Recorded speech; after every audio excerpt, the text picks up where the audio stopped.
Hello guys, welcome to my channel, the AI Glitch 19, and today's our topic is MLflow, the MLflow Complete Beginner's Guide. So guys, today we are going to learn what is MLflow, why should we use MLflow, what is a current version of MLflow, what are the different method for the installation of MLflow, and step by step the installation of MLflow using Docker and container, as well as what are the advantage of MLflow and why so many teams are using MLflow as a one stop for their ML and AI workflow. So let's get started. Okay guys, now let's understand what is MLflow. MLflow is a free open source platform that manages the entire machine learning and AI lifecycle from experiment to all the way to the deployment. It was created by the Databricks and now it's a Linux Foundation project used by Netflix, Microsoft, and thousands of teams worldwide. Every time you run a model, MLflow logs your parameter metrics output files automatically, packages your code so anyone can reproduce exactly the experiment with one command. It also has a model, a standard format, train once, and then serve as a REST API as a Python function or a Docker container. So guys,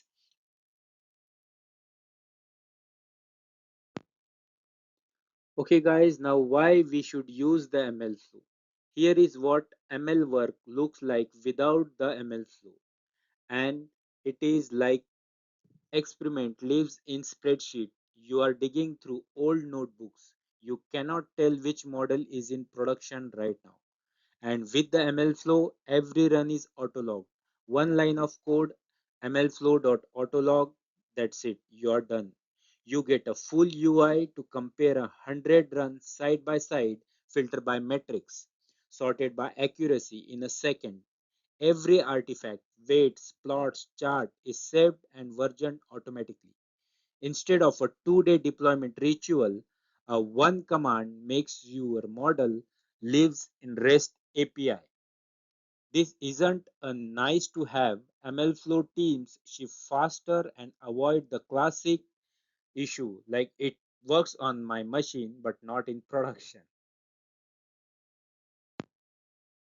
Okay, guys, now what is the latest version of the MLflow? The latest version of the MLflow is 3.13 as of June 2026, and it has a lot of new AI feature like AI observability, which you can use to trace the LLM call prompts and token usage.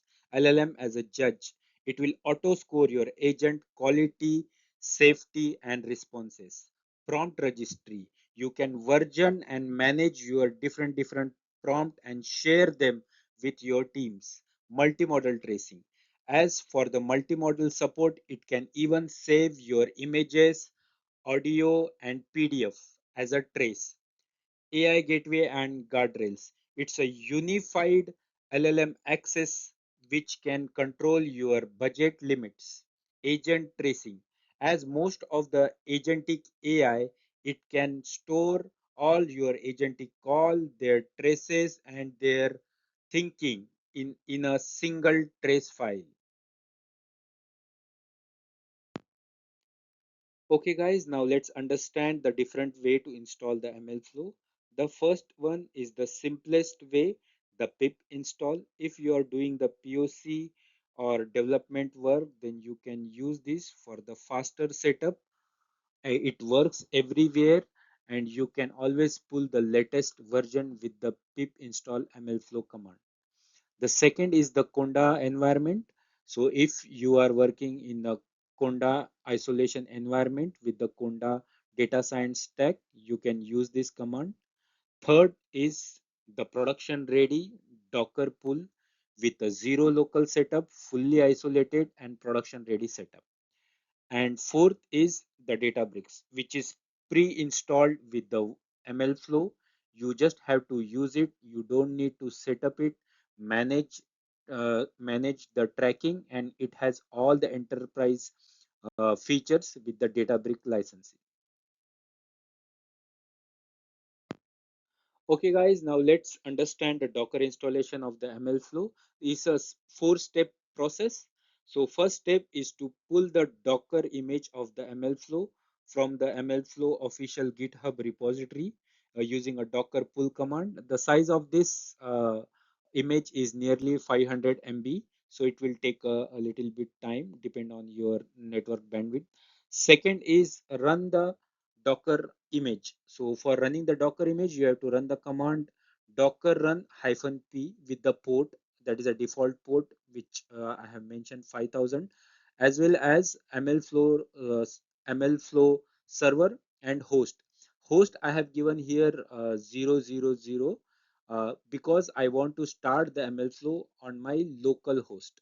Okay, and third step is the mount the storage. By default, everything vanishes when the container stop. So mount a local folder with the -v flag so that your directory will be persisted. And the fourth step is connect your Python code and add just a one line mlflow dot set underscore tracking underscore URL pointing to your local host 5000 port, and the client start to listen your code on the MLflow server.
Start with the installation of the Docker image. Here you can see that I already have the Docker desktop installed on my laptop.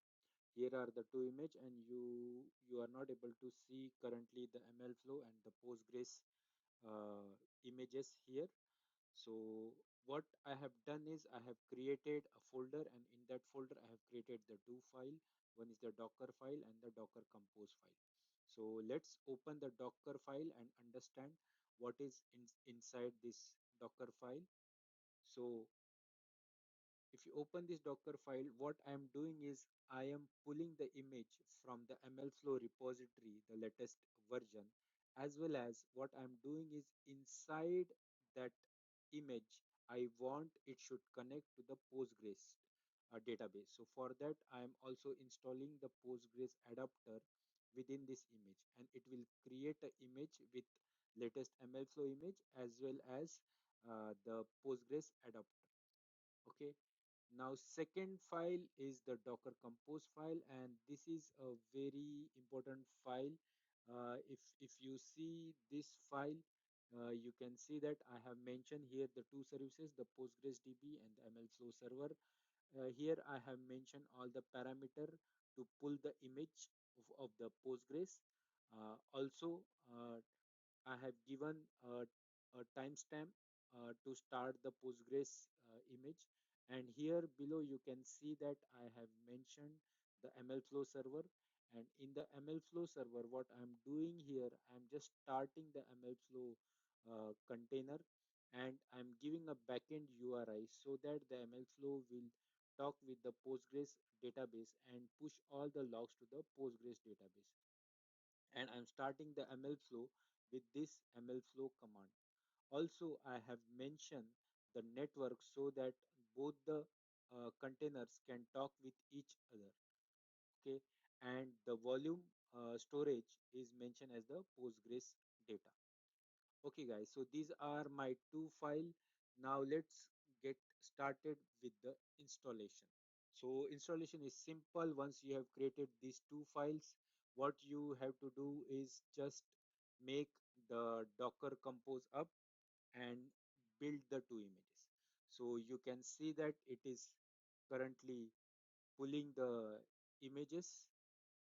So it will take the time. So I'm just pausing this video for the time being. Okay guys, now you can see that the installation is done, and you can see we have pulled the Postgres latest image. We have also pulled the image from the MLflow server, uh, and we have started the MLflow Docker container image. So now let's see and whether our MLflow UI is up and running. So guys, now let's see whether the MLflow UI is up or not.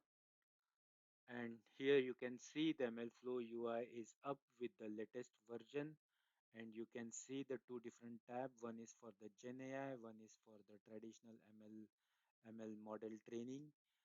And in MLflow, like MLflow Gen AI, you can see the different thing like the prompt, AI gateway, usage, and budgeting.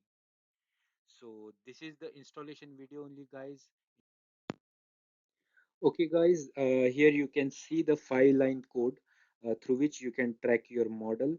You can see that I have just imported the MLflow and MLflow sklearn, and there are different functions for the MLflow to track your parameters, to track your matrices, and to save your model in the artifact. So all these things you can see in a beautiful UI for the MLflow. You can compare your run side by side. Also, you can save your artifacts, plots, and models, and you can even create a REST API with the MLflow model and serve it on the production. Okay, guys, now let's understand why so many teams love MLflow and why it is used widely. Actually, it is a fully open source and free model, no licensing fees, nearly 15 plus ML framework integration we have. Like there are the multiple agentic workflows like LangChain, LangGraph, Crew AI, OpenAI, Anthropic. All these we can use. It makes your experimentation 10x faster. Also, minimal coding is needed, only one line code, and you can capture everything automatically. Also, we can create the multiple versions and make a history of that version and use it. You can even turn any model or agent into a live REST API in a seconds. And with the new agent, you can directly start using it. Okay, guys, we reached to end of our presentation. So what you learned today is what is MLflow. It's four core components. Why it solved the real ML team's problem. What is its latest version and the different feature coming with this latest version. What are the four installation method? The Docker demo and the log experiment in 5 lines with the Python code. So guys, I'm going to create a new video where I will show you the actual classification machine learning experiment, how we can track it, we can save it and deploy it in the production. So if you really like my videos, guys, please subscribe, comment, and if you need the code repository, I will mention the GitHub link in the description. So thank you so much, guys. Have a nice day.